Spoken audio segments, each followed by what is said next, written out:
All right. All right. Thank you all for joining Impact at CIIS and the PCC Forum for this event on integral alchemy.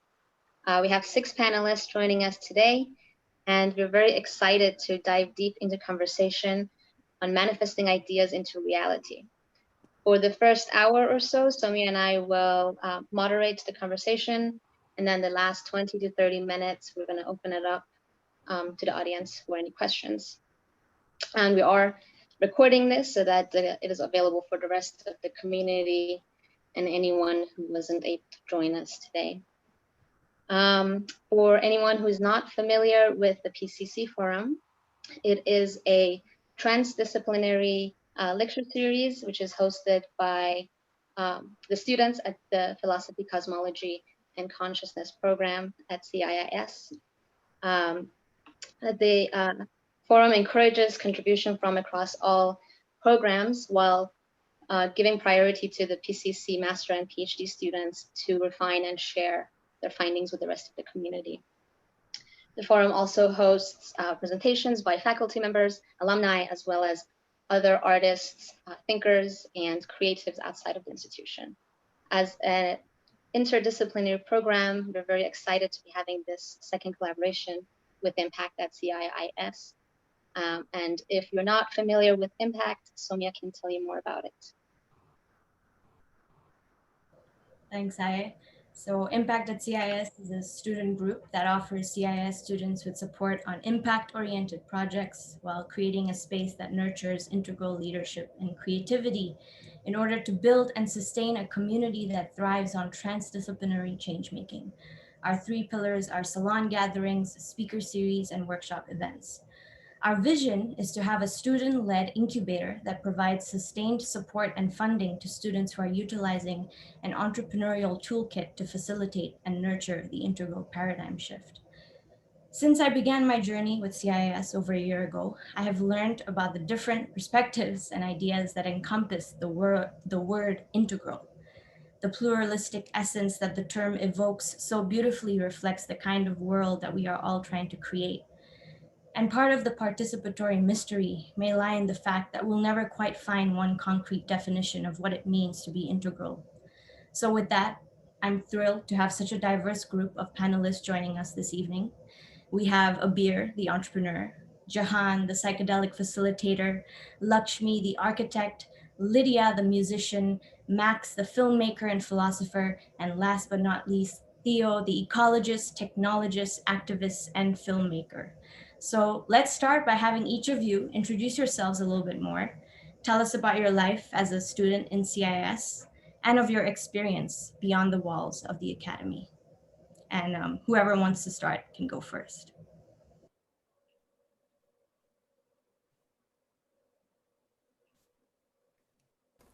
Okay then. Hi everybody. Hey, Lydia. Happy to be here at PCC. Yeah, you can talk back to me. I really, it helps me actually. Hey, Lyd. Zoom feels so isolating. What's up? It's so good to see you, Max. So let me put my timer on. So my name's Lydia Violet Farshid-Harutoonian. I'm Iranian Armenian American, and I graduated PCC about 10 years ago. If I had to summarize it, I helped democratize access to Joanna Macy's work in the world, integrating the work of other folks as well, like Adrienne Marie Brown. I engage in both workshops. I teach a lot of workshops. I do some community organizing in my communities and in other communities around the world. I am a musician and I play a lot of music. It's interesting. I haven't thought of myself as just a musician in a while. And what else? I try to know when to be focused and diligent and when to laugh and be myself in that way.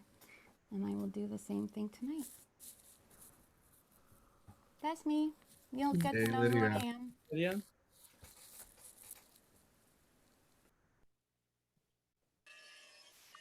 I could go. Hello everyone, I'm Lakshmi, and I think I'm the only one here from the EWP department at CIIS. And I'm an architect. I love to paint. I am a product designer as well, and worked in Milan, India, UK, and now here I came to CIIS to do psychology, to integrate psychology, especially whole-person psychology, to architecture. And I loved it. I loved my time at CIIS, and I'm still working on my dissertation. I finished my final draft and hoping to defend early spring. And a new mother. I have a 9-month-old, and very excited to have a beautiful life here in Maui. And yeah, living a very, very disciplined life thanks to my son and my husband, Dave, who's here watching us. And yeah, I'm really looking forward to sharing this space with all of you here. Thanks, Lakshmi.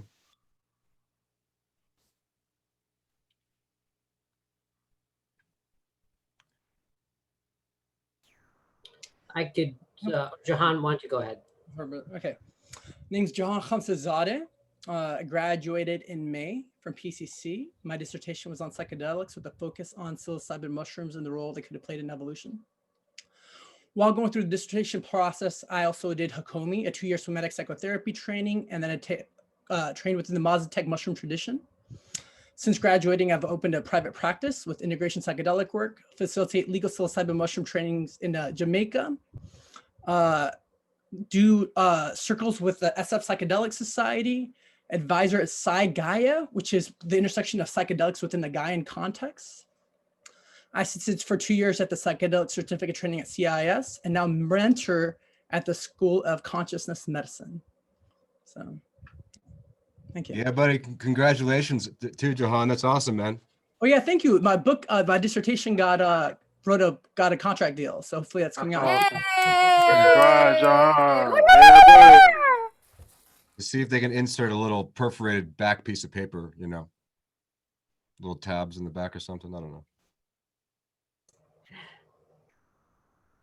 Hey, my name is Abeer. I just graduated from PCC master's program. Before that, I was kind of coming in with a background in finance and then social work, and then I spent some time in marketing. Coming into PCC was a pretty world-opening experience. I think there was a lot more to learn than I thought. You know, it's kind of a worldview shift. And so I took a couple of years, quite a few years to get through that master's, just trying to integrate it with the outside world. You know, I've been in dialogue with the world of business for that time. And I think the business world can hold some of the worst parts of material reductionism. And so it's quite challenging to try to integrate both of those. And I've been working on a research project for a couple of years now, trying to take Rick Tarnas's work on archetypal cosmology and basically try to extend it out into larger patterns of interaction for society and sustained through commercial flows. So I would call it a research project at the moment, just because it's not a functioning business. But I think commercial flows and sustainability are an important part of the mandate to help fortify, you know, the integral movement or whatever CIIS represents in the larger world. I also spent time as a painter. Psychedelic research was an important part of my work as well. And yeah, thanks.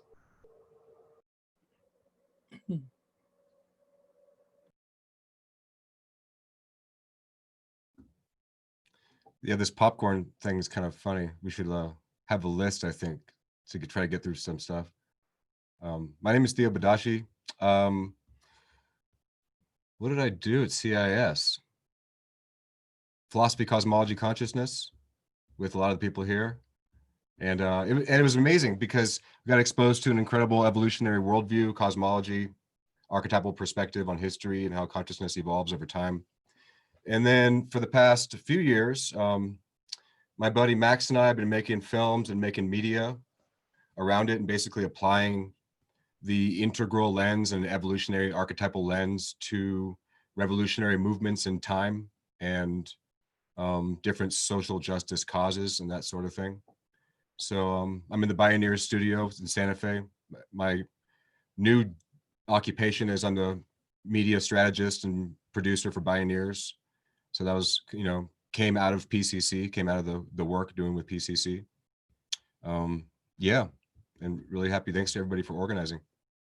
And happy to see all these people here. Welcome, everybody. Thanks, Theo. My name is Max DeArmon, and happy to be here with all of you. I started my PCC journey in 2012 and did a master's degree there with Theo and a lot of you. And we actually ended up producing our first documentary out of the program. It was really born out of the program. Yeah, you did. We did, and Lydia was in the film. Lydia's in it. Jahan was helped with the campaign. Jahan helped. Yeah, we had all sorts of people involved. And then I'm currently in the PhD program, so looking forward to diving into that more closely the next couple years. I took a break because we're working on Changing of the Gods, which is looking at the Uranus-Pluto cycles that Rick Tarnas unpacks in Cosmos and Psyche. It's turning into a 10-part series that hopefully will be released early next year.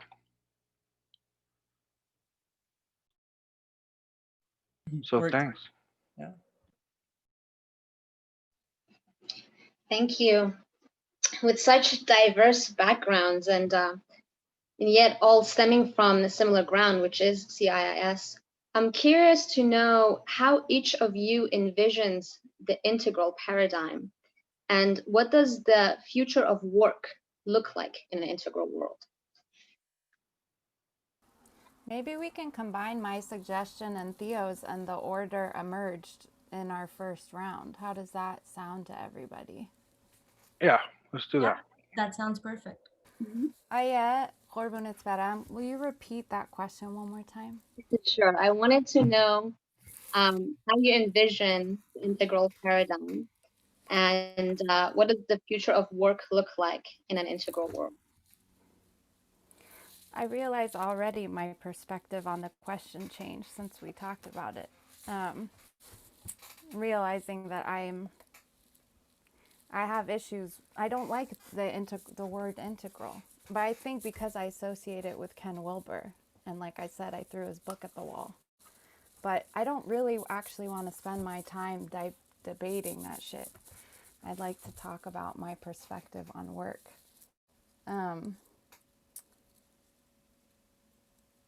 I realize that relevancy has become really important to me.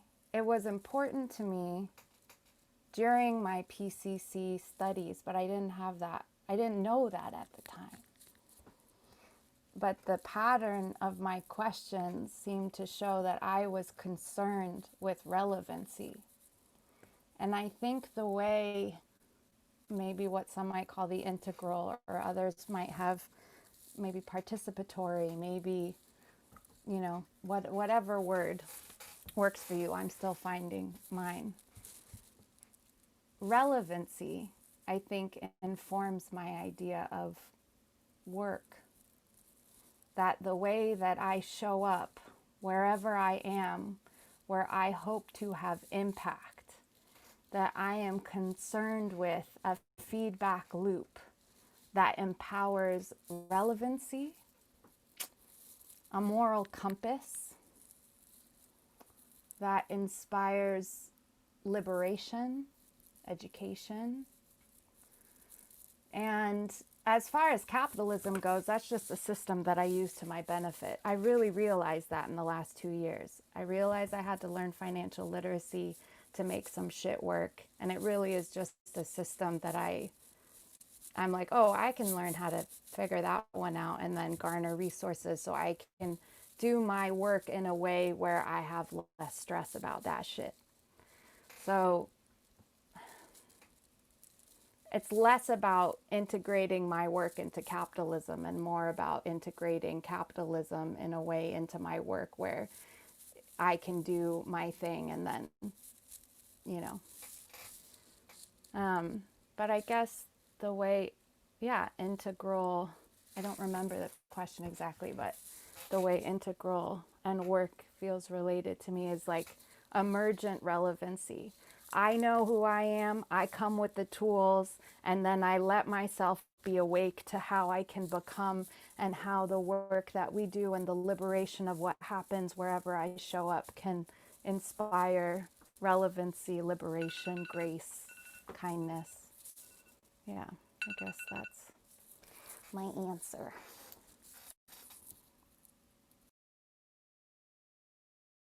Thank you, Lydia. Beautiful, Lydia. Thank you. Yeah. I can't remember whether it was Lakshmi or Jahan. Lakshmi's next.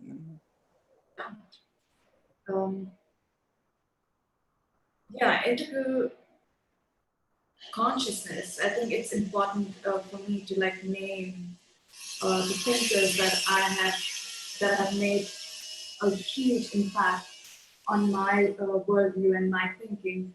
And it's Sri Aurobindo and Jean Gebser, who have developed significant, who have developed, new models or new modes of consciousness.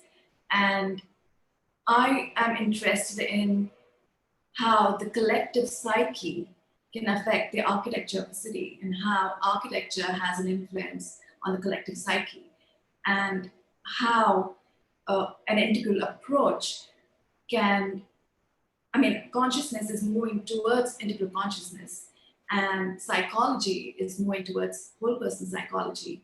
And my interest lies, or my focus lies mainly in bridging whole person psychology and architecture and integral psychology and architecture, and how can architects design from not a fragmented or individualistic approach to design, but more from like, what does the city need? Not as an artist of like, oh, this is my expression, or this is how I'm going to design, this is my way of architecture.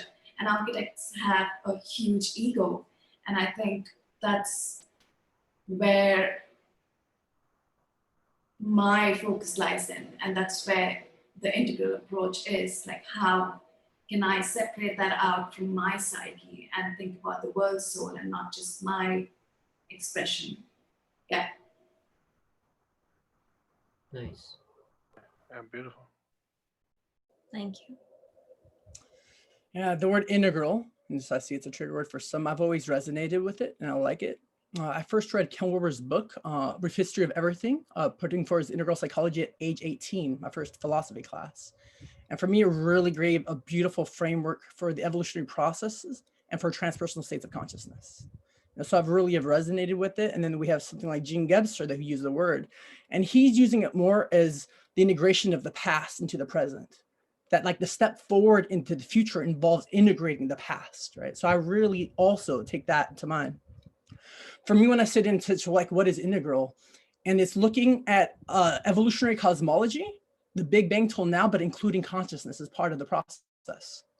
That we're all in this process of developing and evolving, both collectively and as an individual. So that's what for me, what integral means.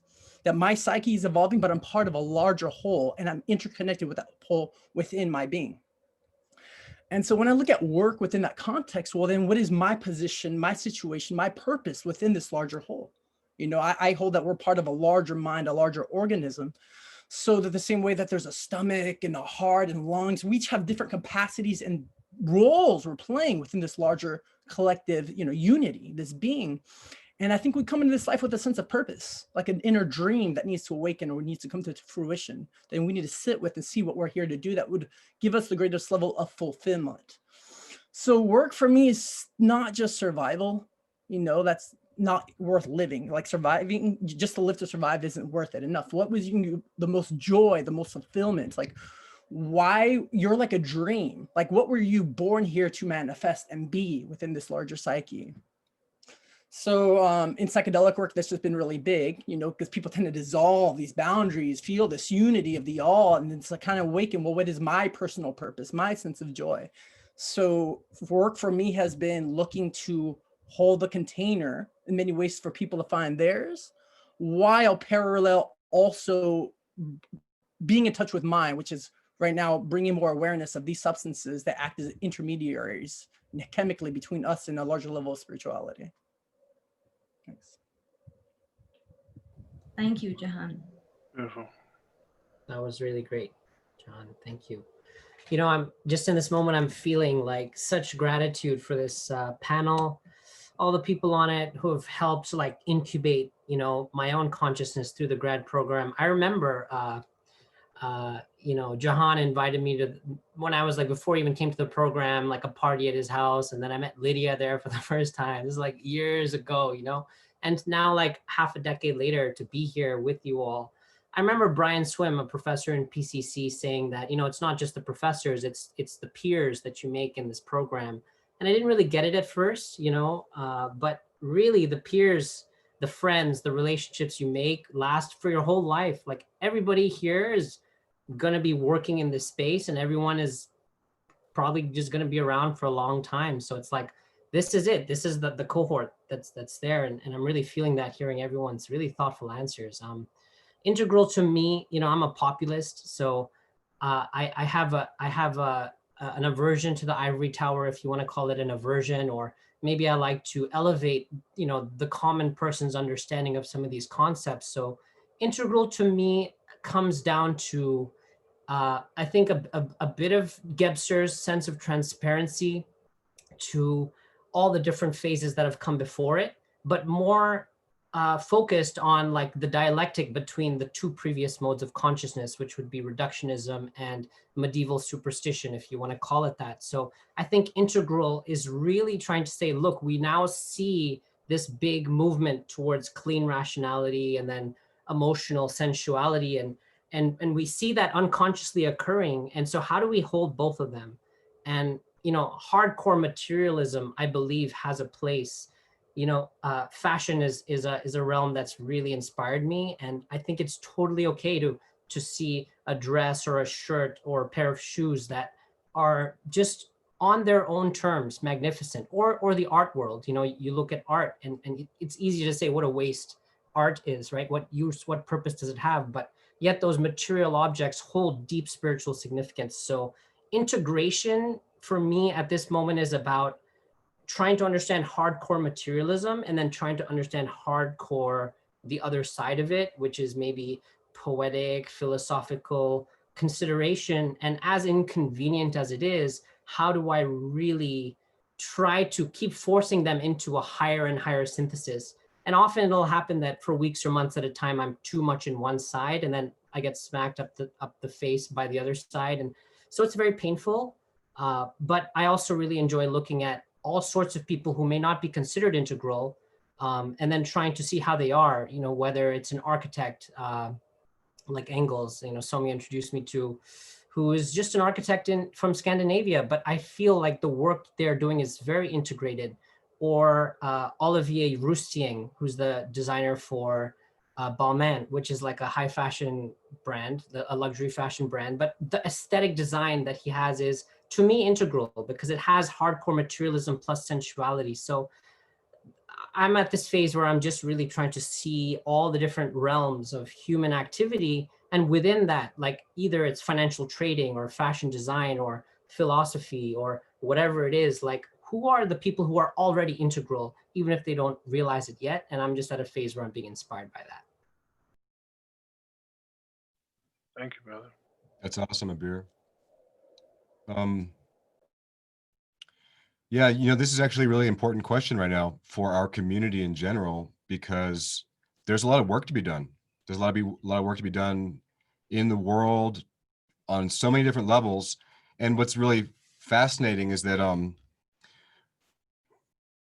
if we step back, we can put ourselves in a larger evolutionary context that's rather unique to people, communities that gravitate towards the kind of ideas and insights that we're aspiring to resonate with.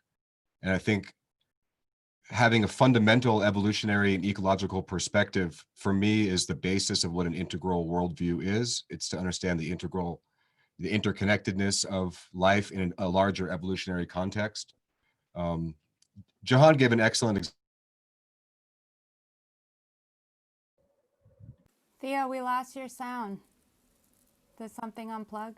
Nope, there there it is. Okay. To put it into practice, to go along with what Abeer and Jahan are kind of alluding to is how do we engage with the infinite different perspectives of the evolution of consciousness, and how can we be creative facilitators in a very respectful way, respecting these people and communities and cultures and paradigms from where they're at, and meeting them where they're at from a place of reverence and sacredness and respect, and not trying to impose an ideology upon them, but recognizing that they exist within a larger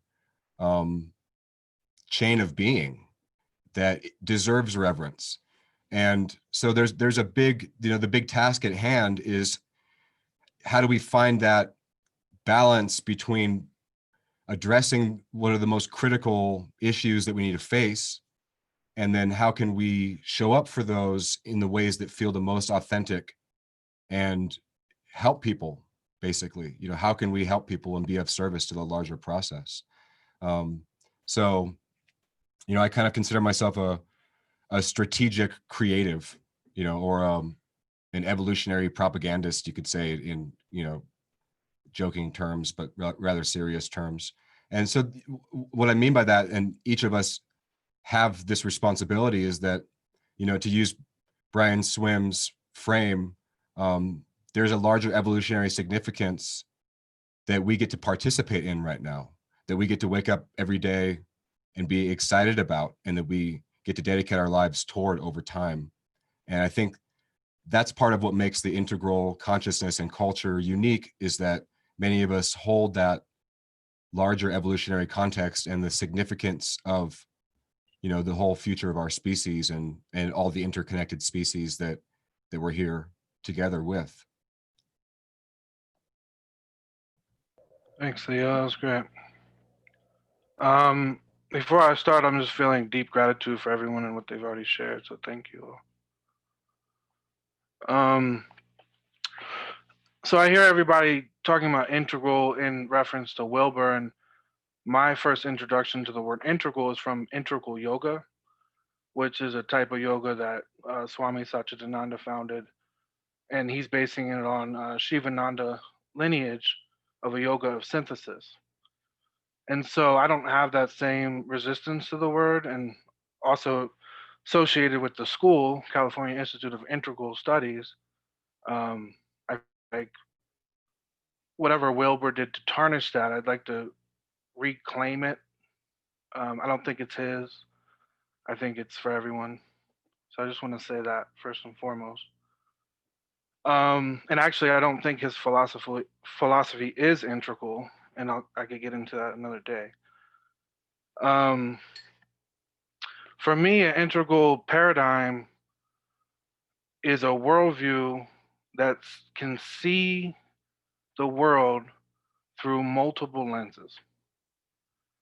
So from a social lens that takes into account social justice, economic fairness, equality amongst peers. From an ecological lens, where we're simultaneously embedded in the community, but also have a particular role in shaping that. And obviously from a cosmological and archetypal, so not only are part of the whole evolution of the cosmos, but there's these different archetypes at play. And an integral perspective needs to be able to hold the plurality of expression, not only from an individual, but from different cultures, from different nationalities, from different ideological perspectives, political, etc. And so for me, an integral perspective is reaching towards wholeness, but I think wholeness washes away the difference between things. And so I think integral really speaks to the synthesis or the alchemy of things. And so in that sense, I really love the word. And I think that an integral paradigm is emerging one way or the other. And I think us in PCC and especially at CIS also are helping to shape that worldview, and the outcome is yet to be determined. So our participation in creating that worldview is crucial in how it gets forged. I just want to say that. And on work, I think there's a difference between a job and work. So yeah, we need to pay our bills. And sometimes our job is not necessarily aligned with our work. And really, our great work is soul making in a Hillmanian sense.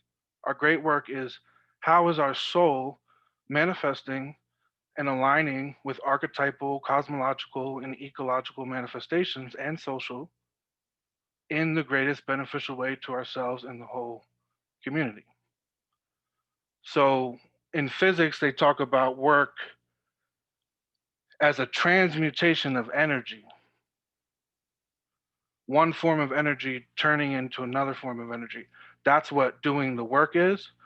So I'd say for all of us in this community, the great work is how are we transmutating our soul's calling into manifestation. Beautiful, Max. Thank you so much. Thank you all for such profoundly deep answers to this question of the integral paradigm.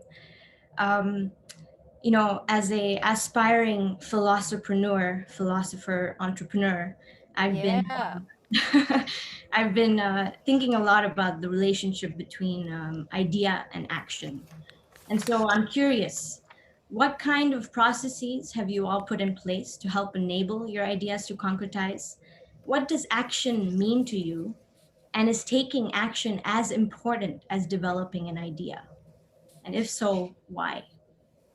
Lydia, you're up first. I'm gonna put my timer on. I now realize that my word ecosystemic probably is the closest thing I have that feels like what it seems integral might mean. I have a very ecosystemic worldview, which I garnered through participating in PCC. How we make ideas. I'm sorry, y'all. The trauma response from 2020, my short-term memory is really compromised right now, so I need repetition.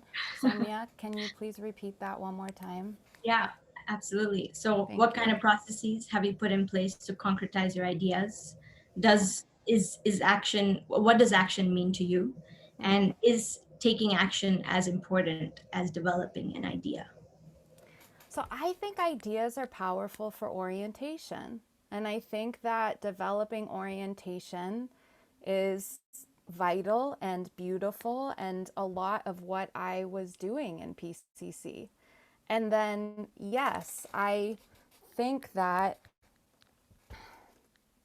you know, part of the reason why I started my online school is because I was like, okay, I hear a lot of people in PCC saying and thinking these ideas would help everyone. So I said to myself, okay, let's see. Let's see if these ideas help everyone. Okay, I need to democratize access to these ideas. Money gets in the way for a lot of people. Lingo gets in the way for a lot of people.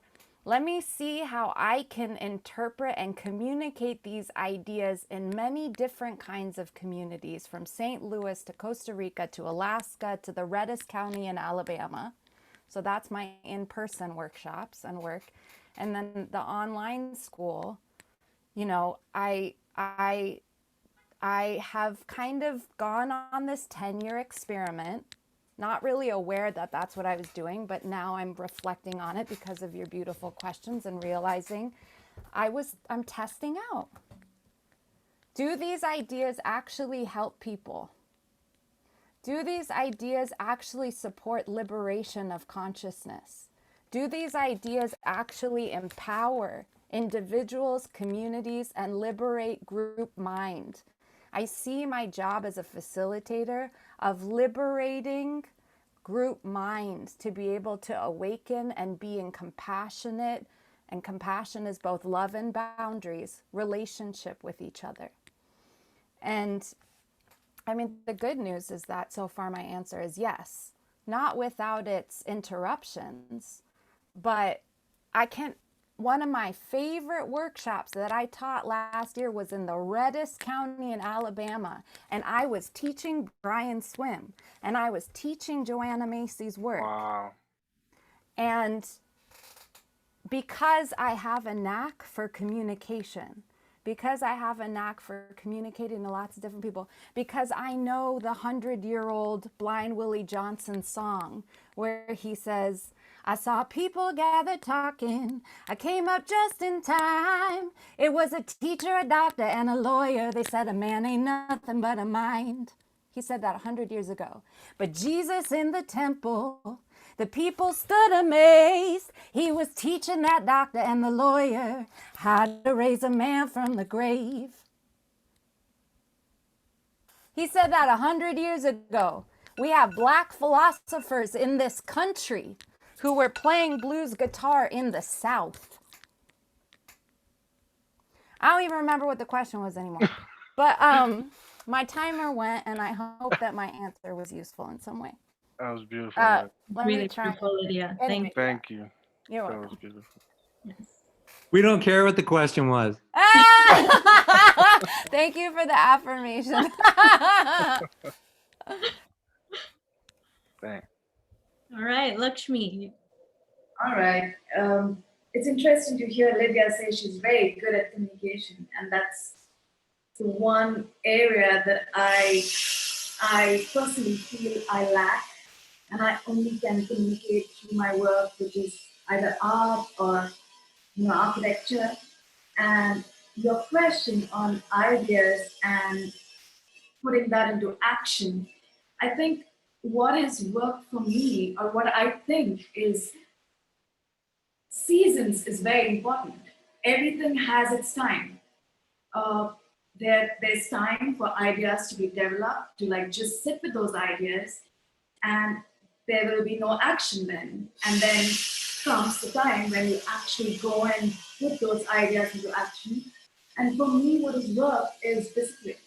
Discipline, focus, and persistence has worked the most for me. And I don't know, in my proposal for integral architecture, I propose there's yoga. There's yoga in having in getting a whole person architecture, to train oneself, to train the architect as a yogi and design from that space. And for me, me getting into those practices helped me so much. And right now we are renovating our home, and I think most of you can hear the noise, the background noise, and that's yoga for me. That's like putting into action. That's like, now I'm creating this home where I can live integrally. I can do the things that I want, and I can design the way I want to be designed. And that is the action, and it takes time.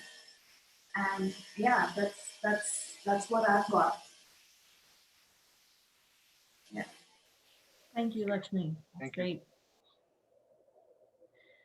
Jahan. Oh, thank you. Between ideas and action, for myself, I try to just stay clear, centered, open, and see what impulse arise and what to do. And there's this feeling, as long as we're open and clear, there'll be a knowing of whether to take action, to say something, to sit back and relax and wait for the right moment. And that comes again from the context that, again, that we're all one being, and within this larger network, there's energy or information running through the system. That as long as, then that's just like, as long as you're open, the information will come to you and through you. I definitely like the Whiteheadian cosmology. Alfred North Whitehead said that it's predominantly feeling that's the main information that runs through the universe. And before you even cognize, he has this idea of prehension. You immediately know what to do and when to think of what's right, right? And then it's the kind of the doubt and overanalyzing that gets in the way.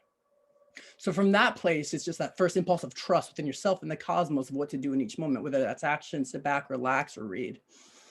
And I spent a lot of the last 20 years until recently really focused on ideas. I think part of it was just like a dopamine high, right? Like there's this novelty of learning something new. It's just always exciting. You're learning, you're growing. There's a lot to ideas. And as I went deeper into psychedelic work, it started to feel like ideas were a dime a dozen. It's like in these states, and so like every idea is available to you. It's faster, more comprehensible than just the reading I was doing all the time. And that got me to really feeling that perhaps ideas weren't as meaningful as I thought they were. You know, and we need some, but we have so many. And really what it came down to is, well, the lowest resources is time and energy. Like we only have so much space in our lives to put certain ideas into play. So then it just really came down to like, well, which ideas are the most important and which ones can I be the most service to, instead of just constantly collecting more and more ideas. Yeah, that's where I'm at. Thank you. Thank you, Jahan. Thanks, Jahan. Thanks, Jahan. I think this is a tough question because it does feel contextual. I appreciate what Lakshmi said about seasons. It seems like there's a time to collect, to reflect, to explore. And then there comes a moment where it's important to stop and then just act. You know, I think ideas come through contact with new sources of information, perhaps.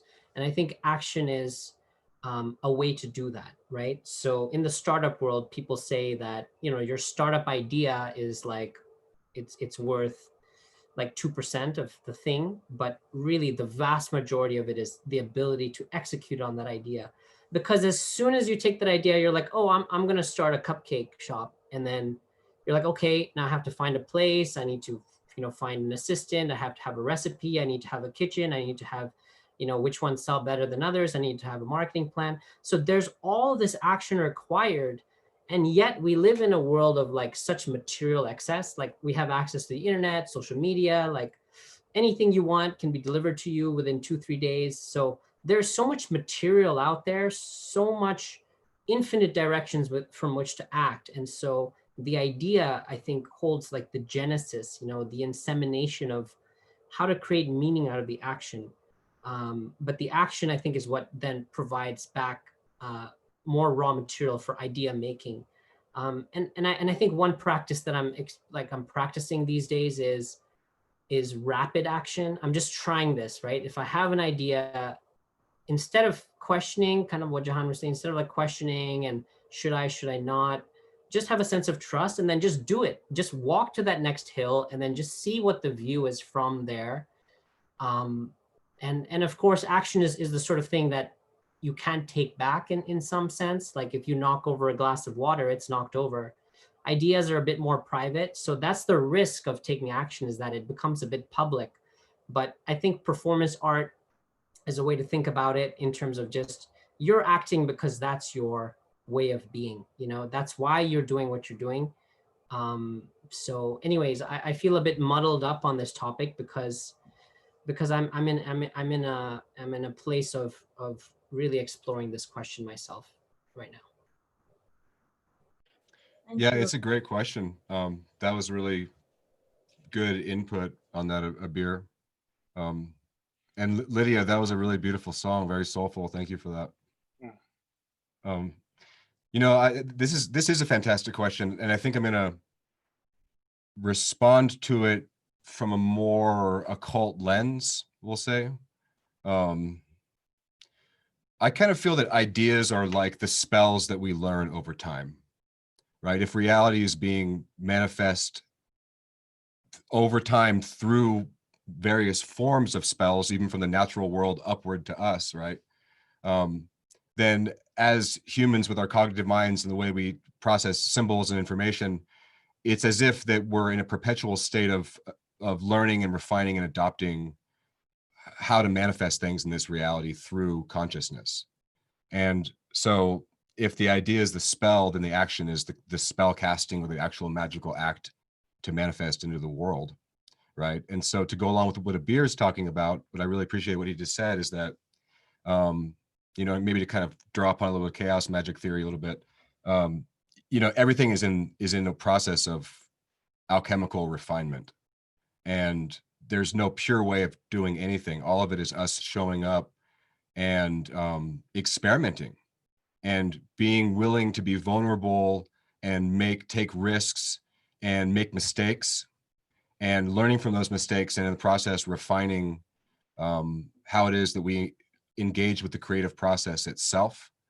And, you know, from there, hopefully through the course of our lives, we can really develop something that where the spells that we cast and the things that we create through consciousness in the world are based upon a deep level of justice and wholeness, and recognizing the sacredness of the beings that are here with us and that are the beings to come, and that our work is a perpetual harmonization through consciousness. And so I'm all about making mistakes. I'm all about acting and then taking, you know, learning from it, refining our spells and just trying it again and not being afraid to make mistakes. I think that's one of the biggest blockages for people that are moving into more creative avenues, is the fear of making mistakes. And you know, basically from my own experience and, you know, working with Max and stuff, it's basically an illusion. You know, evolution is a process of mistakes and refinement towards greater wholeness over time. So I definitely encourage everyone that if there's a vulnerable space that you've been reluctant to go into because you're afraid of making that mistake, you'll probably be better off trying it and making the mistake and seeing what you learn from the process. Beautiful. Thank you, Theo. Because this is the art of manifestation talk, or the alchemy of manifestation, I decided to be very practical with my answers and like a step-by-step procedure that I've learned through 15 years of producing music albums and plays and documentaries for the last 10 years. So these are very practical, like step-by-step things that I've learned that I want to offer and share if they're helpful. So I love what Theo was just saying about the, you know, the ideas and the visions coming in. I think we should get all the ideas, all of them, write them all down. It doesn't mean they're all going to manifest, but let them come in, write them all down, dream your dream as big as you want to be. Don't edit it. Don't let Saturn come in and define it.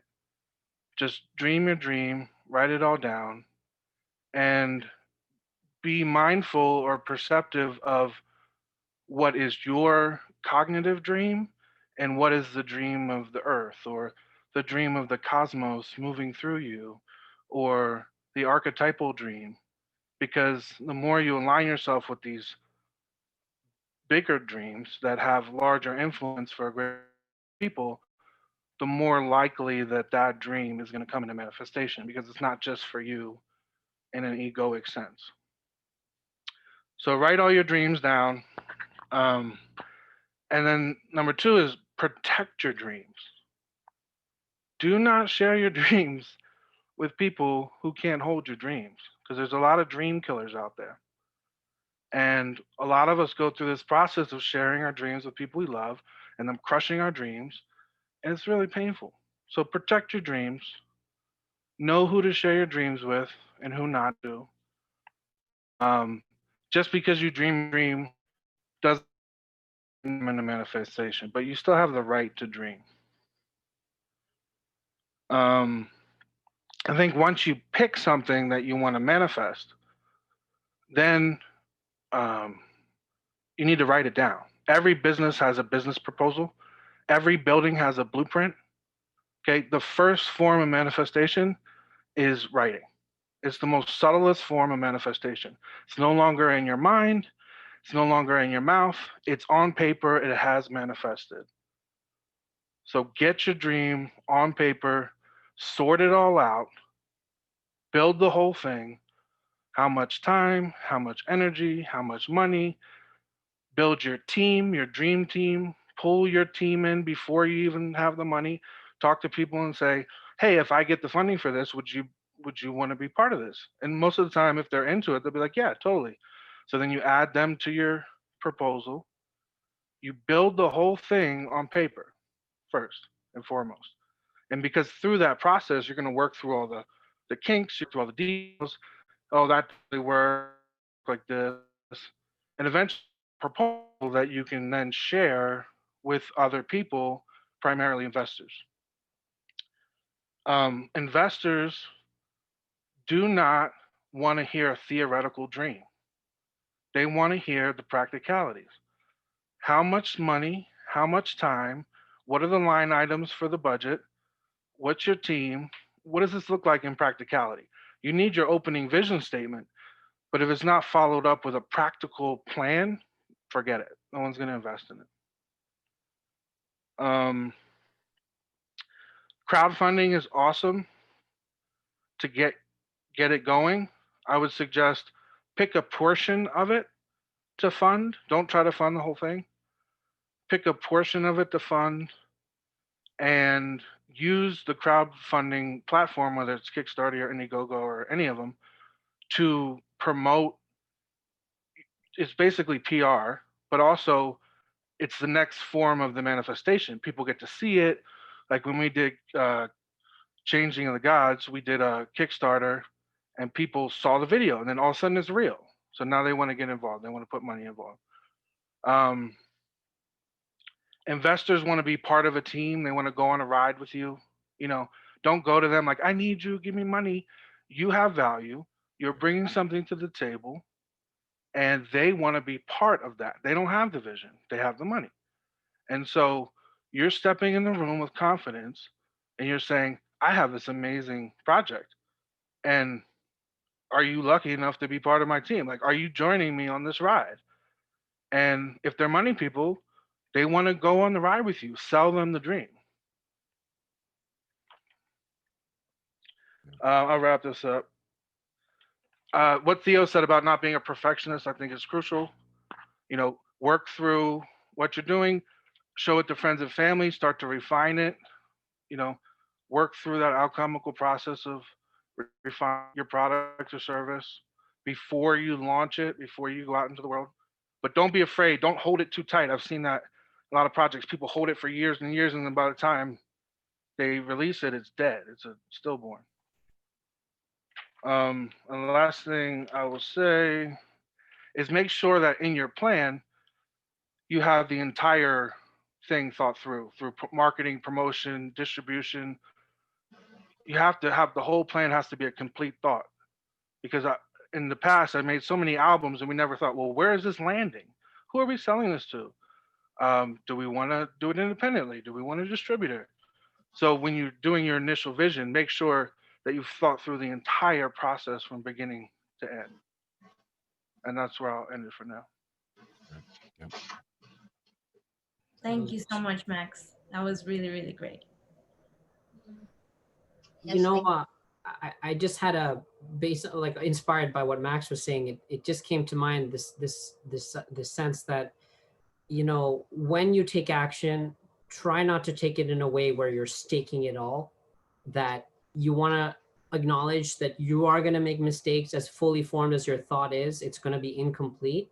And so don't take action to the level where everything depends on the one thing working out. Like leave enough room for like small experiments to keep integrating the real world into your idea so that you, by the time you're taking the big step forward, that it's unstoppable. And so I guess I'm just reducing the risk of action. Like, yeah, when you knock over a glass, it's knocked over, but it's okay. Like people move on, people forget, like you'll go to sleep and wake up rejuvenated, you know, time heals. So as long as you're not killing yourself with any one step, I think you can just keep learning and filling in the gaps. That's great. Yep. Thank you. As some of you already mentioned, taking action requires a lot of risk. What are some challenges that you have all faced in this course of your integral process And what are some of the most surprising hurdles that you've had to overcome? And with that, what advice do you have for anybody out there who might be struggling to turn their integral ideas into action? So when I received this question, it said challenges, accomplishments, and wisdom. So I made notes. So I'm going to go with that. I'm just going to list the challenges without explaining them and the accomplishments because I want time to share the wisdom because I think it's the most useful.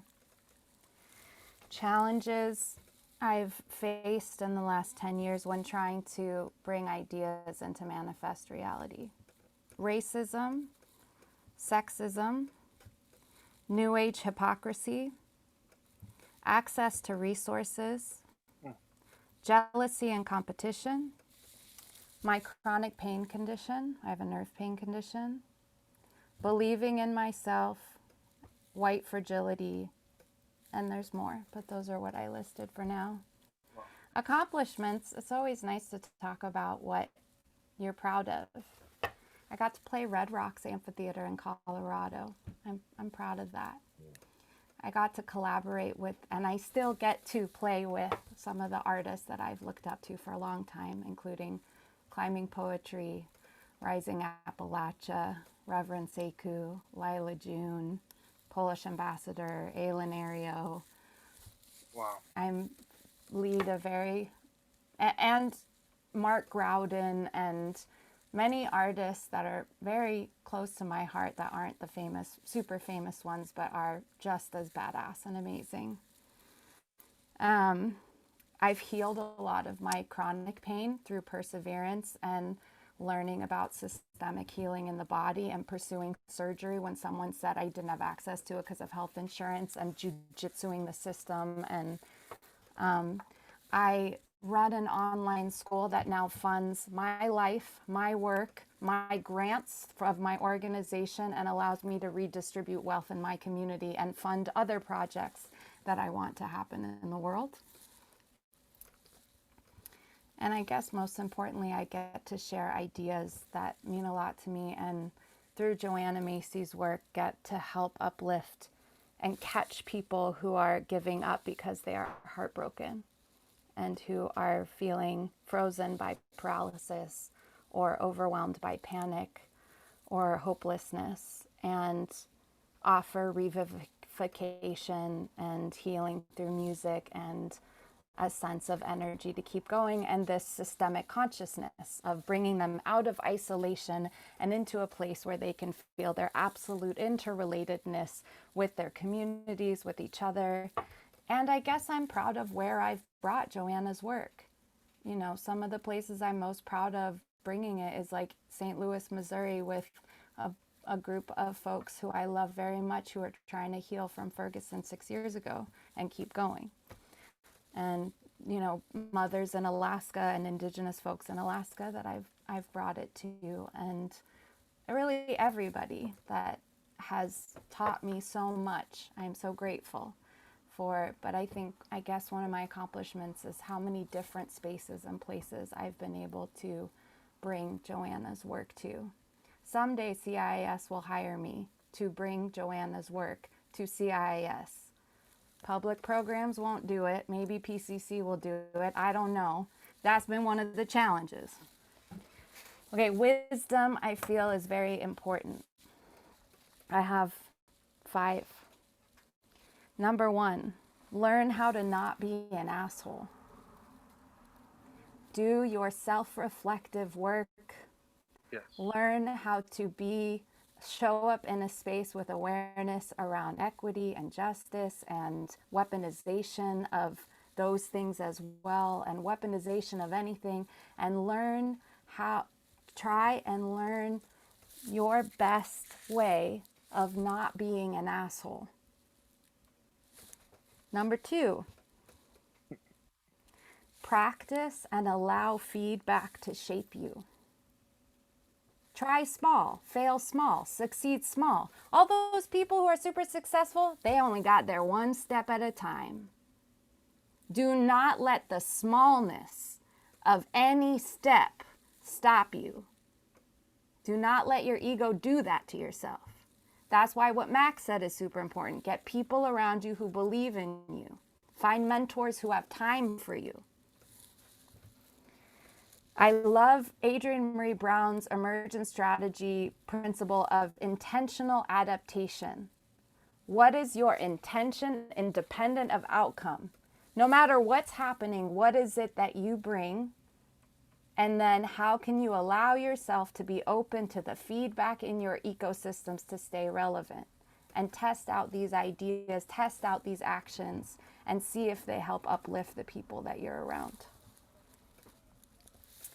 The other fundamental thing I've learned with everything, with myself, with any community I'm meeting for the first time, with communities I've known for 10 years, move at the speed of trust. Move at the speed of trust. In my experience, if I do not move at the speed of trust, no matter how good my idea is, it will fail. If I move at the speed of trust, my not so great idea will be shaped by the liberation of the intelligence of the people around me who are willing to trust and inform what I want to do because we are moving at the speed of trust. And the last thing I have, and I mean, there's so many, but we're an ecosystem here, so it's all good.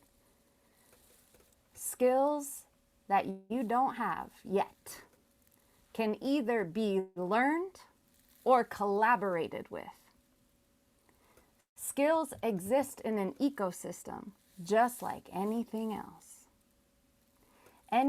So when you have an idea, what is the ecosystem of skills needed to create the action you want to do? What are the ones you bring to the table? What are the ones you're interested in learning? And who has the skills needed that you can collaborate with to create a mutually empowering ecosystem to bring that action to life?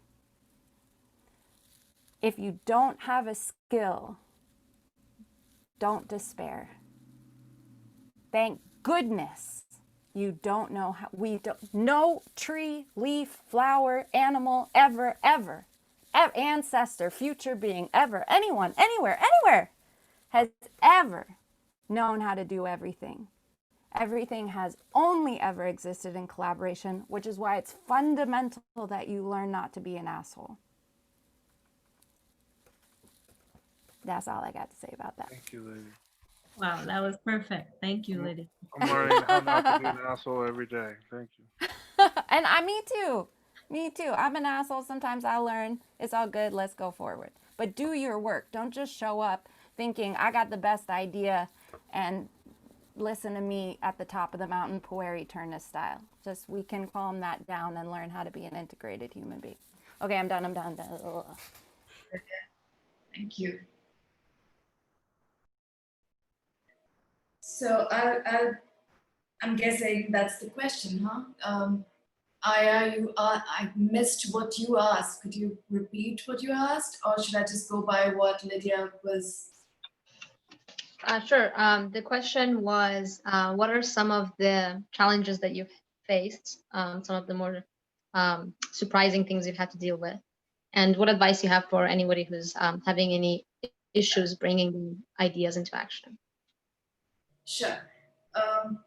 Some of the challenges that I've faced in the last 15, 17 years of me working in the construction field is the self-identification of one with the occupation. Like most of the architects are so egoistic, and it's all about, you know, how their design is, and it's not about collaboration.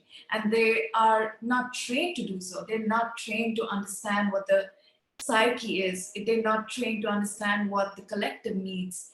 And I think that's one of the big challenges for me when I talk to my fellow architects, or like, you know, my other friends who are architects who I've been working with for so many years. They don't get me. They don't understand.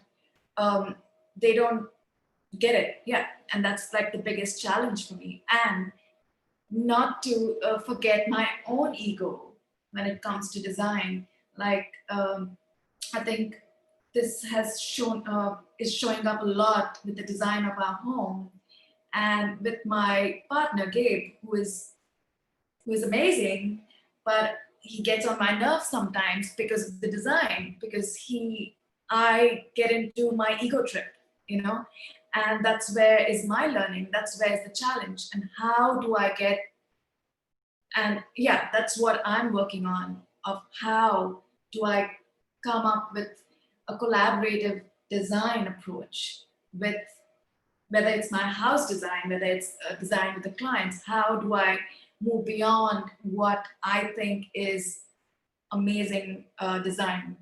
And I think that's the challenge that I face regularly. With regard to what I'm proud of, what I've achieved in the last few years, I made a baby. I think I deserve that. I deserve to be, happy about it and very proud of myself for it. And the home that I'm building with my partner, I think it's beautiful. I think that's a big achievement for me, and that's also very integral. That's part of being integral. It's not just the work that we do outside and not just the career, but how we show up in our personal life, how we show up as partners, as daughters, as mothers, as wives, and as friends. I think that's very important for me, and I think I'm very proud of that. And also, definitely the work that I'm doing, integrating psychology with architecture and trying to understand or create a more holistic approach to design. I think I'm very proud of that. And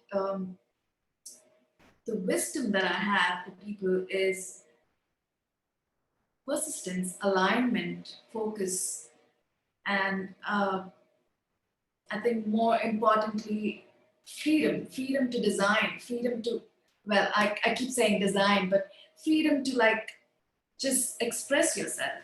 I think that's very important, to have that independence. And yeah, collaboration is a must, but I just keep thinking about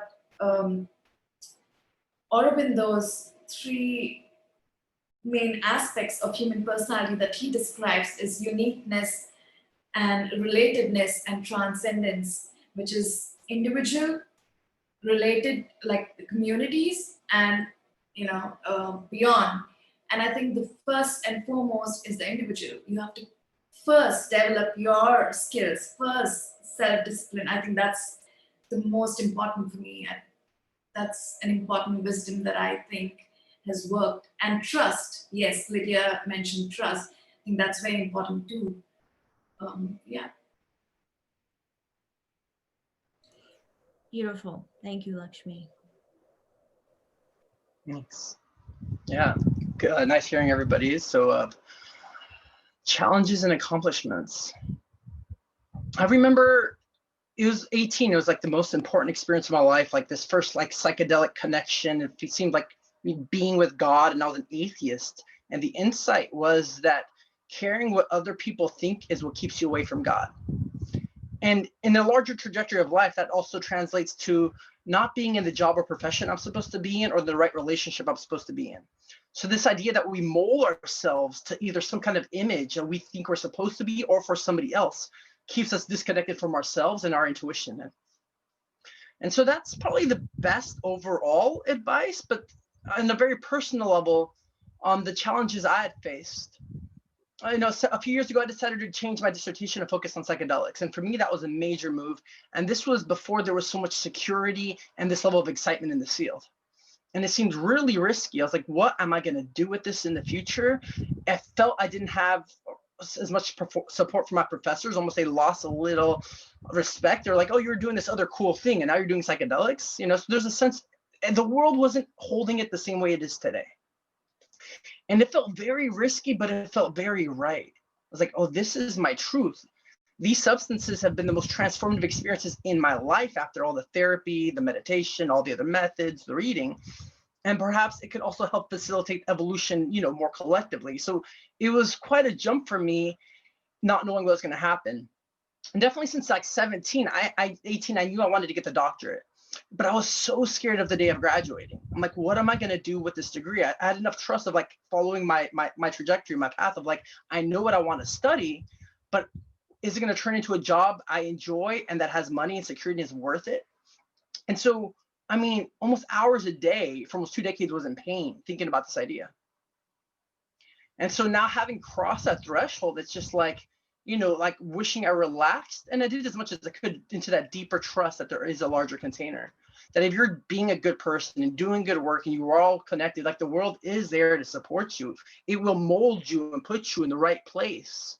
You know, like you're birthed for a specific reason. The challenges I went through, for example, I think at some point, a part of it, we need to kind of go through this inner death and go through things alone. You know, the dissertation process was very much that for me. But there's a massive death and rebirth. And once you come out the other side, there seems to be the world kind of rushes to support. You know, at that time, I didn't know what I was going to do. And now I get every week or two somebody reaching out that they want to collaborate or a new project they want to help me be a part of.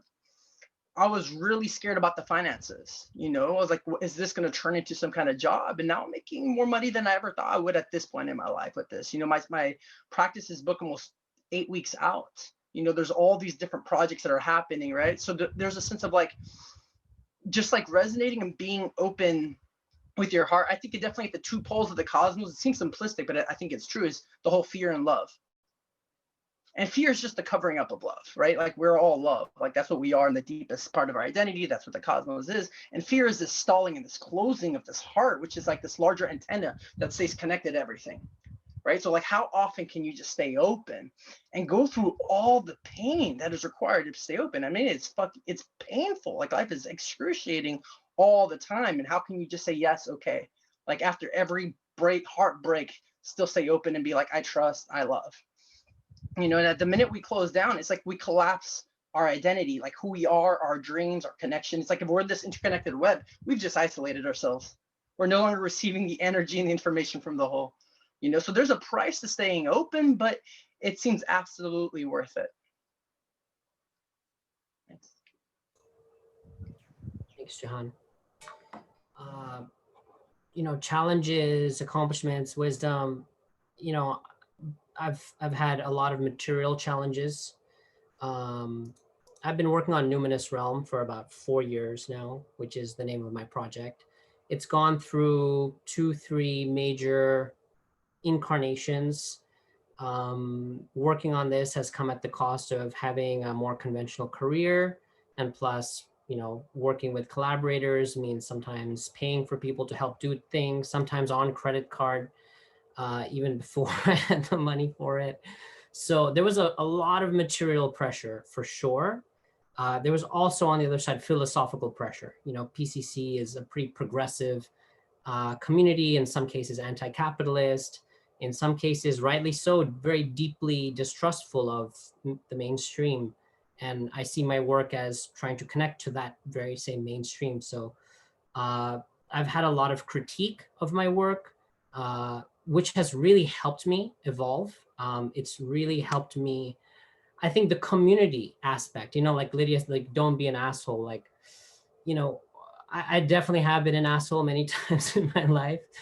And sometimes I'm an asshole for a good reason, you know, because there's an important cause that I'm supporting, but many times it's unresolved issues, and having people show to me like, that's not okay, you're better than this, has been invaluable to me, priceless, you know? So I definitely have days where I wake up, I have no idea where this project is going, how it's going to work out. It seems hopeless, like, you know, but then I tap into what Jahan is talking about like, what are you here to do? Like, what's my purpose here? And so there's been moments of real triumph. Like last year, I spent half a year in Silicon Valley, pretty deeply in there in an incubator, talking about Numinous Realm, pitching it every other week to VCs and serial entrepreneurs, and talking about astrology. And what I was amazed at was people were like not fazed by the astrology. I was astounded that by the end of those months, I could credibly stand up and pitch to some hard-boiled Palo Alto VC, and their only issue was like, okay, where's the business model, right? So the astrology was not controversial, and that's a major accomplishment for me. And I think slowly, steadily taking something as precious as the realizations of archetypal cosmology into commerce. I mean, I recognize it is, I believe, critical and also perilous, and uh, it's a challenge, material challenge and philosophical challenge. You know, how do you commercialize it without sacrificing the ethics? And on the other side, how do you stay true to the philosophical ideals without isolating a lot of people who may want to interact with these ideas? So I think in terms of wisdom, I think cultivating community, cultivating family, cultivating relationships. You know, there was a phase where I was like sleeping on my floor in a sleeping bag for like a year. I missed 5 of my friends' weddings, my closest friends. I missed all their weddings. And it was my Saturn return. So, you know, it sort of seemed to suit the moment. But now I'm at a place where I think family, friendships, the larger ecosystem is very important. So I think in terms of wisdom, like keep going, have a strong source of regeneration. I always think about the sense of flow. Like if you're doing difficult things, then challenges will show up in your path. But do you have systems in place to keep flowing those out? And for me, those systems are working out, journaling, you know, and doing things that I enjoy. So I guess keep going, and just I think being very ambitious is a worthy philosophical use of one's time, because hey, like we're all, you know, we're all just here anyways, might as well do something very interesting with our time. That's great, Abeer. Yeah. For me, challenges, I kind of look at it twofold. I look at the challenges that are in the world that we're in right now, and then the challenges within myself. And, you know, I mean, if we're looking at where we're at in history right now, we're basically at the unraveling of many thousand-year-old patriarchal colonialist system that has been eating people, oppressing people. We're in the dynasty, the most powerful capitalist force in the world. It's founded purely on the oppression of other people, and that's pretty daunting to look at that. This is why I think there's so much anger and politics and in society right now, is that so many things that have been comfortable for people that look like me have become the shadows being revealed, and it's difficult for people to look at. So for us to actually dismantle that and transform that in our lives is really daunting and difficult and overwhelming, can be. And to go back to what Lydia and Max and others were saying, is we can't do it alone. You know, when I'm in that space of trying to understand where we're at historically, it's so overwhelming. In the past, you know, I had about 20 years of activism before I got into grad school, or, you know, 15 years or so.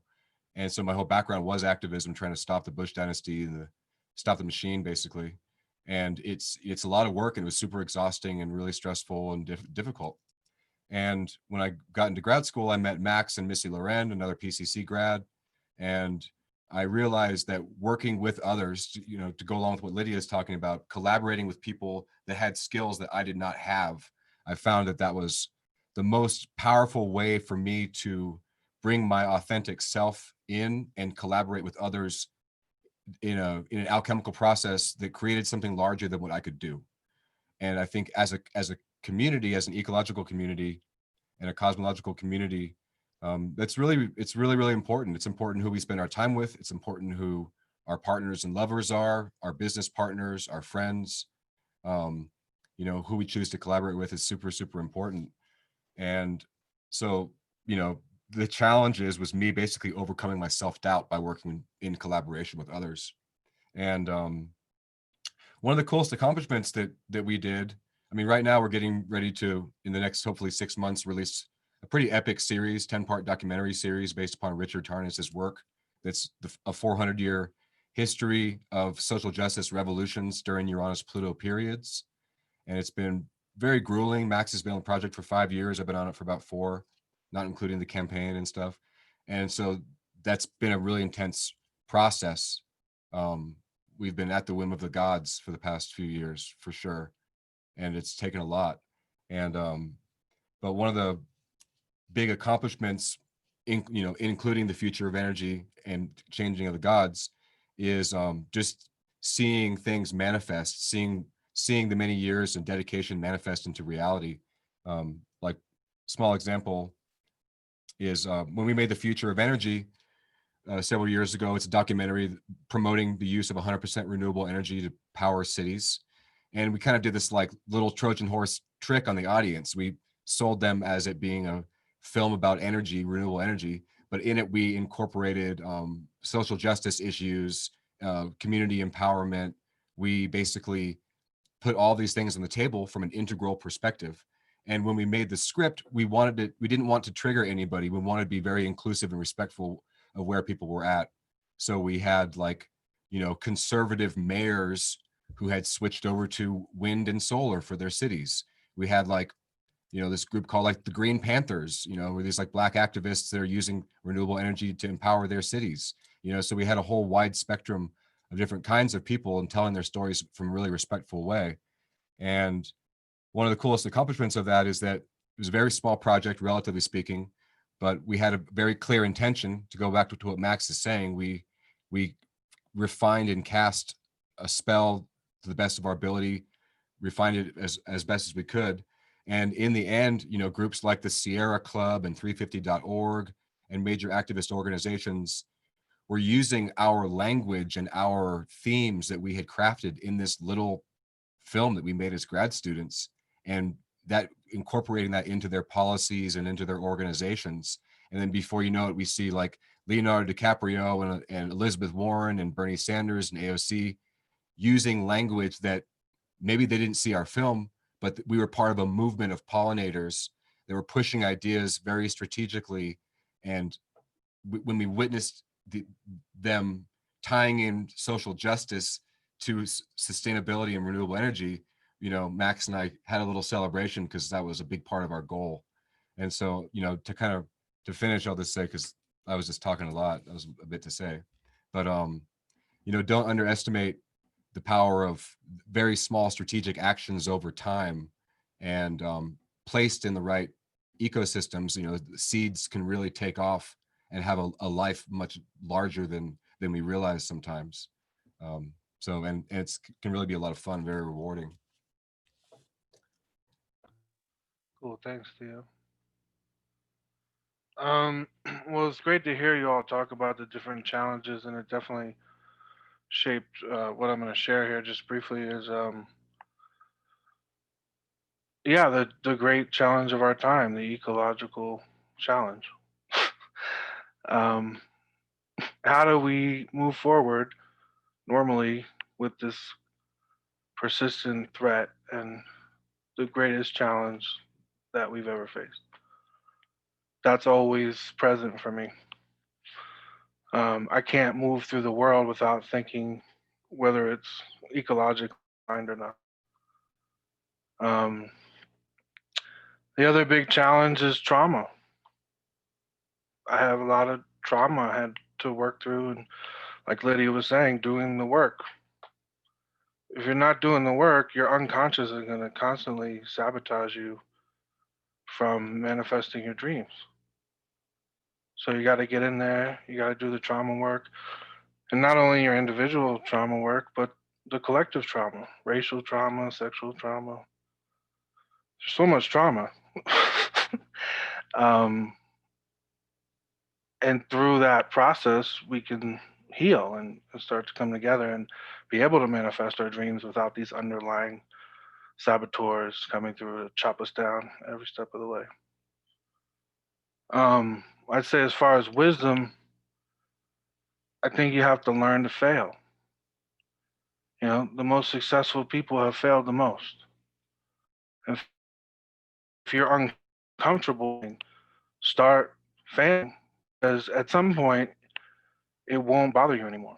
Your resiliency, you'll build your resiliency to a point where failure is not a thing. You're just like, oh, it's just another step in the process. Okay, this didn't work out, we're going to move this direction. But we're all so afraid to fail that we don't move. We become apathetic and stagnant. So just fail. Just start failing. If you're afraid to fail, just start failing at everything and get used to it. Persistence wins. Persistence wins the day. Period. And then the last thing I'll say as far as wisdom is learn to listen. Learn to be receptive, not just to other human beings and your own thoughts, but learn to listen to nature. Learn to listen to the cosmos. Learn to listen to the archetypes and look for the synchronicities. They're there. The whole time they're there. And if you track them back, they're always there. But sometimes we're blind to it. So learn to listen, be open and receptive to what the gods and goddesses are having to offer, and just enjoy it. Thank you. Damn! Can we just, yes! I just want to honor all of you and all of us and everybody and all the everything. I know we're going to do questions, but I feel like it feels good to rain this on everybody. Mm. Yeah, Thanks, thank Lydia. you. Thank you all for such a wonderful and insightful conversation. I know we are at time, but I'm sure there must be some questions. So if any of you have questions for the panelists, just go ahead and unmute yourself.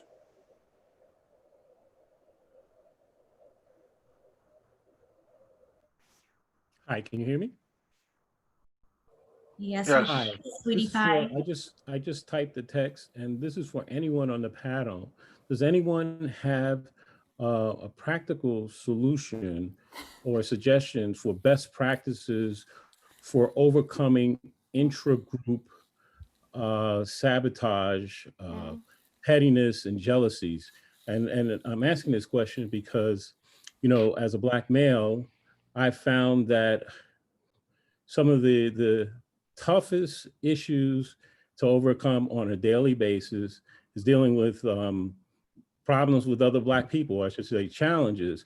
And so issues of differences in socioeconomic status, differences in perceptions of class, and even in a family context, I was startled, got like 20 people on a Zoom call, and someone said, they said, "Oh, wow, you're all dressed up." And I said, "What do you mean?"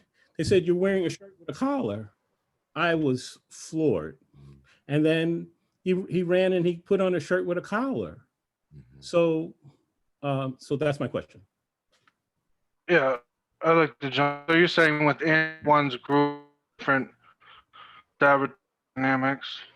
Yeah, so so to be very clearer, which is that so I'm African American. I was born in New York. So, you know, I've traveled, I've been to about 60 countries. And so the greatest problems I have is with Black people in the United States. So it doesn't matter if they're from Haiti or Jamaica or they're from the South or whatever. And so that's what I'm saying, that you know, I walk into a space, and I've been in a soul food restaurant. I was born in Harlem, and they don't even want to give me the menu in the restaurant. Can I ask you a couple questions to help deepen my context for this? Sure. Because you have personally been in these situations, do you have ideas about the dynamics, or do you have any ideas, either answers to your own question, or do you sense it's, so I imagine my relationship to other Iranians in the Iranian community, and it's a little different because it's immigrants. But I know that one of the biggest sources of jealousy that I've seen in the Iranian community is economic disparity. And so I'm curious what parts of struggle you think might be at the root of these maybe not so healthy ways of trying to discharge struggle.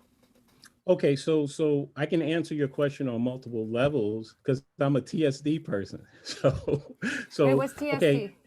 Okay, transformative the studies. transformative studies. Okay, got it. Yeah. Okay. All right. So on one level, the issue with, I'm walking into a space and let's say it's all Black people, right? And, I walk into space and everybody stops what they're doing. So on one level, it has to do with how I'm vibrating, because we're vibrational beings. I'm vibrating differently than they're vibrating. And so it doesn't matter if I say anything, it doesn't matter what I'm wearing. And however, I took some neurolinguistic programming training, and I went back to the same restaurant where they wouldn't give me the menu. And by changing my language and my syntax, I had a menu in 5 seconds. So another way of answering the question, I'm going to tell you very quickly of experience. At one point, I was delivering newspapers here down in Florida, and I was in the warehouse, and the truck was late, and so the people were pretty grumpy. And so the guy behind the desk, he was really nasty to the person in front of me. So when I got to him, I said, it's 3 o'clock in the morning, let me make a joke. So I said, it's a good thing nobody here knows who I am because I'm new. And he says, oh no, we know who you are. We all call you the black white guy. Oh man. So get it? Yeah, so totally. I'm saying, Yeah. this issue is of, I think what I'm experiencing, or my lived experience is one of projection, people automatically projecting what's inside of them. And then, and here's the last thing I'll just say. I used to live in Brooklyn. I came out of my apartment, pushed the elevator button, and the neighbor was there. And I said, how are you today? He says, oh, I feel terrible. It's awful. I didn't sleep. I said, well, I feel awesome. It's a fantastic day. And you know what he said? He said, that makes me feel terrible. And I said to him, why would my feeling good make you feel terrible? He said, because my back hurts and this and that. I've been arguing with my wife, etc. I said, so why instead don't you ask me how I could show you how to feel fabulous too? And that's what I did. At a later time, I made an appointment with him and I said, listen, I'm going to show you some techniques that I use to shift your attentional state, because it's what you're paying attention to that expands. So if you pay attention to what's going wrong, that's going to expand. But if you shift and learn how to change your attentional foci, then you can have a different experience. I hear what you're saying, and I know it's frustrating and must be really. Well, let me just cut you off by just saying this.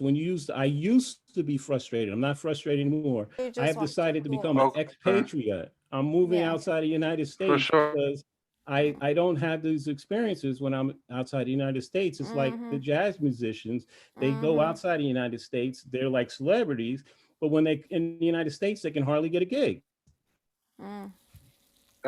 Yeah, it's that bad. It's that bad. I have a quick reflection just came up while you were talking. Are you familiar with this concept of outliers? Yes, I am an outlier. In fact, I'm a 5th degree outlier. How you like that? So we're all outliers here. Like we don't fit into our communities. I see. And so your gift as a change maker and outlier is to change consciousness, but the conformity of each group is going to have judgments and things to say about it, because you have certain gifts that they don't. And it's hard to manage that, and it doesn't always feel so good, but the beauty of it is that you're not stuck in the conformity, and every group has those conformities. Okay, that I understand. So can you give me a practical suggestion for a tool for overcoming it? Do you know this book? Say? Do you know this book? Practical? This is a book. No, I can't really tell what it says. I don't have time to tell you all the tools that I've garnered from this book. I'm going to write it in the chat. It's a book by a woman named Adrienne Marie Brown. It's called Emergent Strategy. Oh, Emergent Strategies. Okay. Yeah, maybe you've read it already. No, I have not. Have I heard of it? Okay, I feel like this is what makes me think of, and I would love to personally take time and meditate on your question because it feels like an important one and one that time would help me with. And Monica, I totally see you, girl, and I'm gonna wrap it up, and you're gonna get in here and you're gonna ask your question. No, it's not a question. and It's I'm a gonna- comment about Sweetie Yeah, Pie. yeah, totally. That's gonna happen. And I'm gonna put my email in the chat.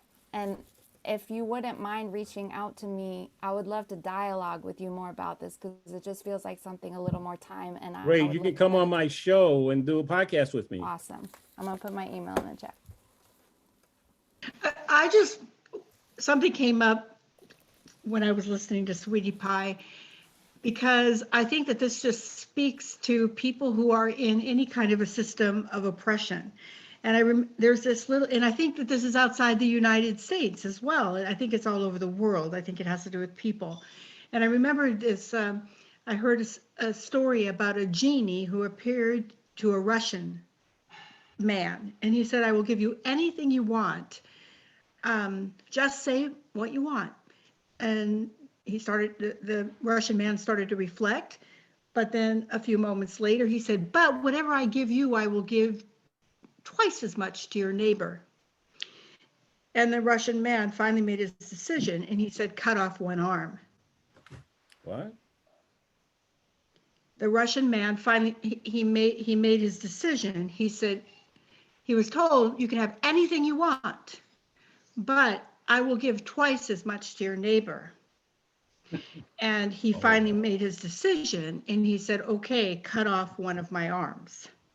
Wow. And I think that there is something about being in a system of oppression, whether by your government, by your, by whatever societal situations that we are in, when we are oppressed in general, then, there's something to be said truly about misery loves company. And I know I experienced that in my own business. I mean, I used to own a medical laboratory and we were involved very much in alternative medicine. And so we thought that we should be able to go to all the naturopathic physicians and get all the naturopathic physicians to support us because we were doing that kind of business that was more alternative. But they didn't want to support us. They would rather support the big, the big multinational laboratories than support the small lab that would cater to their needs. So there's something about being in an oppressed system. I know as women as a group tend to look, tend to embody the view of the oppressor. And, it's Chinese women who bound their daughters' feet. We take on the view of the oppressor towards our people who are the closest to us. And that this is a human quality, it's a bad one, but it's what happens and it's what we're facing. Do you see what I'm saying? Yes. Thank you so much. That totally resonated with me. At first, I didn't get what you're saying, but then I said, "Oh, this is an inverse situation. Wait, this is like a really bad Grimm's fairy tale ending." Yes, but it is something that it manifests all the time in our psyches when we're in groups with one another, I think. Yeah, Lydia, thank you. I'm capturing your email.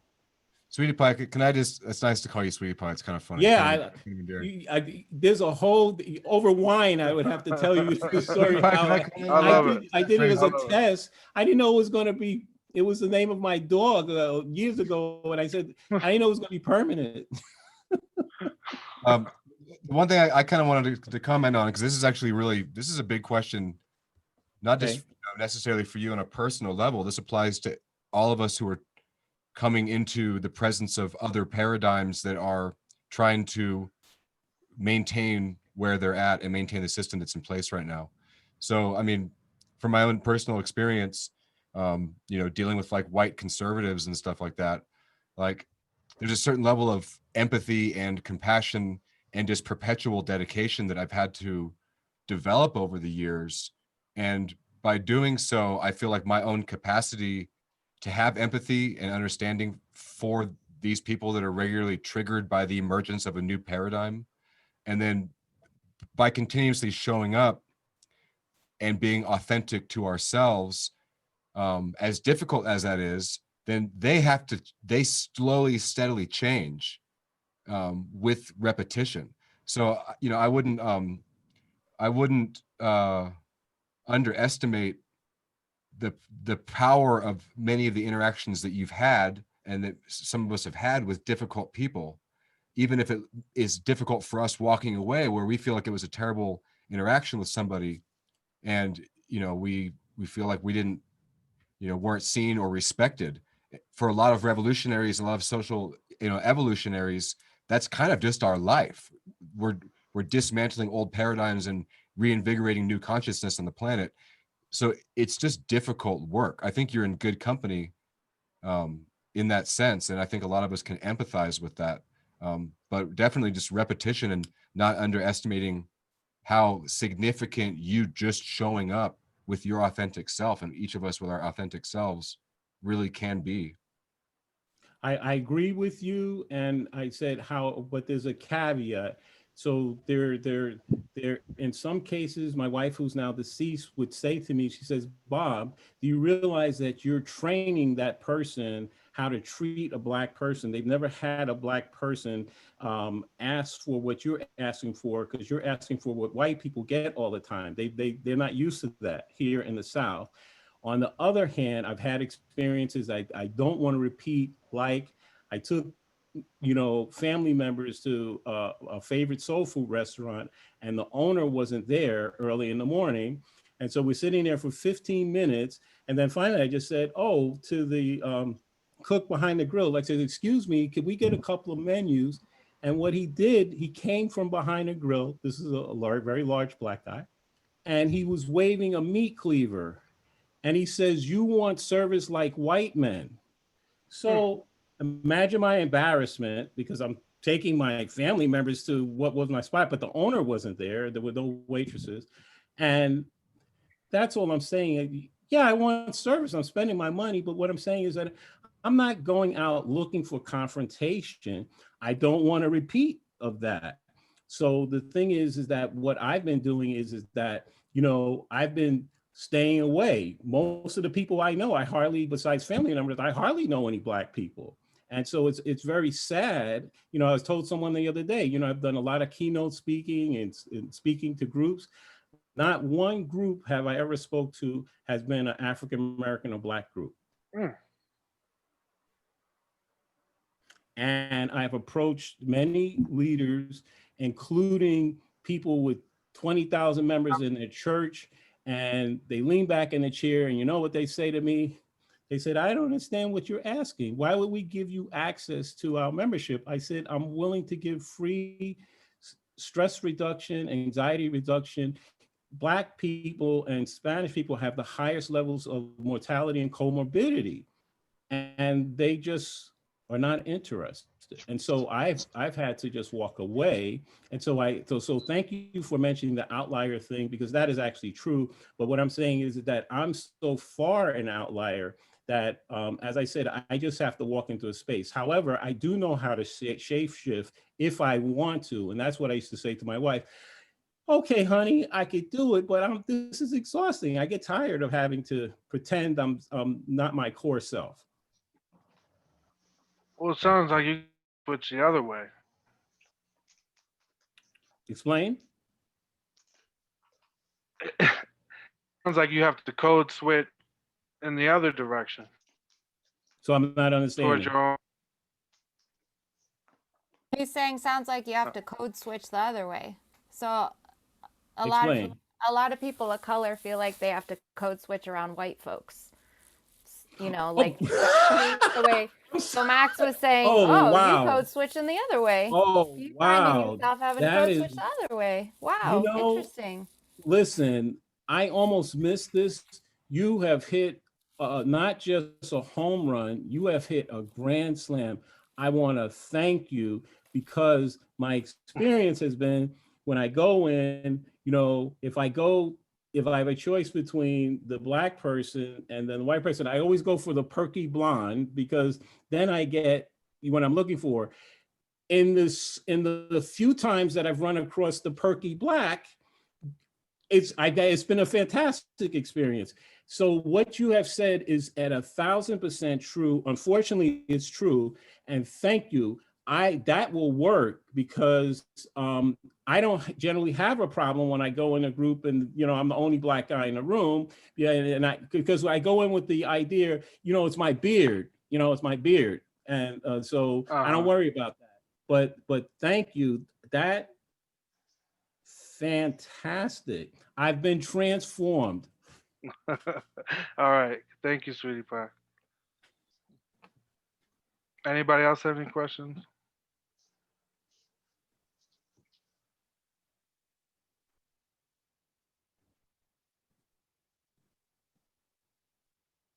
I have a question, wondering if there's no more questions. I kind of want to sing you just a little bit more of that song. Please. Whenever please. we end, whenever we're love closing. that. Just a little bit. Are we Yeah, closing? I think we can end it that way, Lydia. So this is a song. This is a song that I had brought up earlier for anyone who came after. It's by Blind Willie Johnson. It's called "Soul of a Man," and it's a very PC. When I came across this song in New Orleans and I saw the lyrics, I was like, "This man is a philosopher. He's teaching what PCC taught me." Because the lyric, as I had said before, that got me. I'll just sing it. I want somebody to tell me, answer if you can. I want somebody to tell me, Lord, what is the soul of a man? Whoa, you can sing that if you want. What is the soul of a man? Well, I've been all around this country, deep in foreign lands. I'm looking for someone to tell me, what is the soul of a man? What is the soul of a man? I saw people gathered talking. I came up just in time. It was a teacher, a doctor, and a lawyer. They said a man ain't nothing but a mind. No, a man ain't nothing but a mind. But Jesus in the temple, the people stood amazed.